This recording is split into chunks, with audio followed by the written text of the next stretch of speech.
But Pop, to John's point though, what do you make of the position the 49ers are in right now?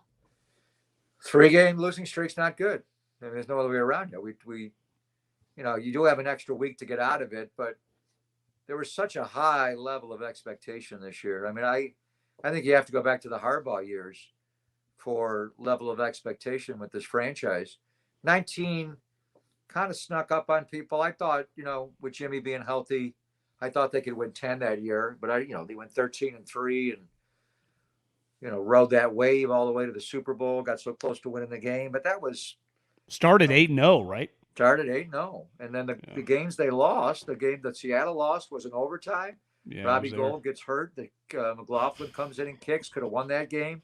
The Baltimore game they lost. Robbie missed a kick in Baltimore. Justin Tucker makes his. That was a last, shot.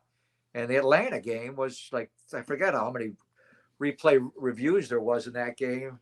And ultimately, they gave one to Julio Jones at the end. But so all three losses were right in the last play.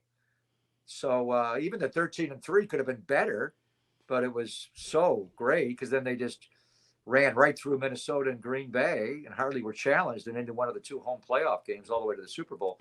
So that year was just, but it wasn't coming into it. You didn't have the level of expectation. There was a lot of expectation in 2020, but the whole thing got derailed with all the injuries and it was explainable. And it's somewhat explainable this year. There's no question. Significant injuries to Verrett and Mostert in particular. Now losing Kittle, having Jimmy miss 6 quarters. I mean, you look at the Green Bay game they could have won. You lose that, you're 2-1, and then Jimmy gets hurt. You're at halftime of the Seattle game at 7-7, and at times most of that first half they were dominating Seattle. And then Trey gets thrown into it, and a couple of really bad special teams mistakes, and boom, it's 21-7, and wow, how'd this happen? And then Arizona's good. Trey has to get thrown into it.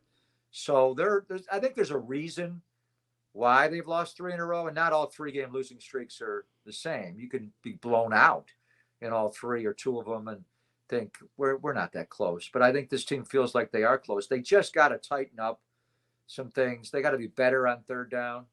They got to get takeaways. I thought this defense and this pass rush would be dominant. At times they are, but they're not taking the ball away. You got to take the ball away in this league. And then the penalties, it's about 73 yards a game, which is high, but it's more, it's not a high volume of penalties. It's the nature of them that are just, the PIs are killers. Defensive pass interference are just killing you. And I think I see it around the league, not just the 49ers, where corners just panic. They just panic. Make the receiver that's going to be an impossible catch. Just put your hands let him go up. make the catch. Don't just grab him. It's not college. It's not a 15-yard penalty. It's a spot foul. And then the offensive holdings have really, but that one drive where they had three offensive holdings on in Arizona when you tried to get some momentum. So, yeah, I think they know what's in store for them or what's required of them, and they have to be focused coming out of the bye to end this. But they've got to tighten up their game. They have played at times sloppy football. At times they look totally dominant, and it looks like the team we saw in 2019.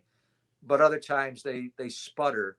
They need rhythm. They need the complementary football where all 3 phases are rolling together, like it did at times in that Philadelphia game to get out of there with a hostile environment with a victory in week 2.